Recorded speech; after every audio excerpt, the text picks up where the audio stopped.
Hi friends, எல்லாருக்கும் வணக்கம். எப்படி இருக்கிறீங்க? இது ஒரு காலையில்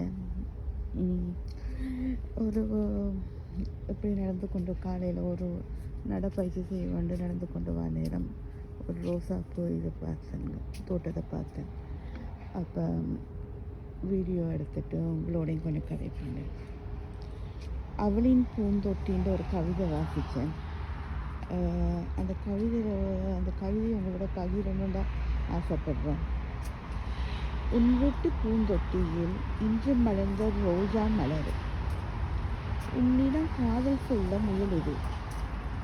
மலரை காதலிப்பதால் நீயும் மலர் குடும்பத்தில் இணைகிறாயே. அழகிய மலரே, உந்தன் காதல் யார் மீதோ? அப்படி ஒரு கவிதை வாசித்தேன். இது ஒரு மன ரிலாக்ஸுக்காகத்தான் சொல்லுவேன். ஏன்னா மனதில் ஒரு ஒரு மனம் சிலத்தில் கேட்கும், என்ன ரிலாக்ஸ் ஆக்குண்டு. அப்படி ரிலாக்ஸ் ஆக்குற நேரம் ஏதாவது ஒரு பூவை பார்த்தா ஒரு மனசுக்கு ரிலாக்ஸாக இருக்கும். இல்லாட்டி சின்ன குழந்தைகளை பார்த்தா மனம் ஒரு ரிலாக்ஸ் ஆகும். அதே மாதிரி இந்த பூந்தோட்டத்தை பார்த்தேன். அப்போ எந்த மனம் என்ன ரிலாக்ஸ் பண்ண சொல்லிச்சு. அதுதான் நான் உங்களோட அதை பகிர்றேன்.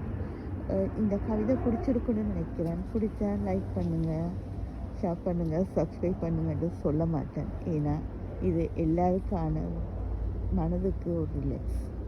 Okay, bye. Next video.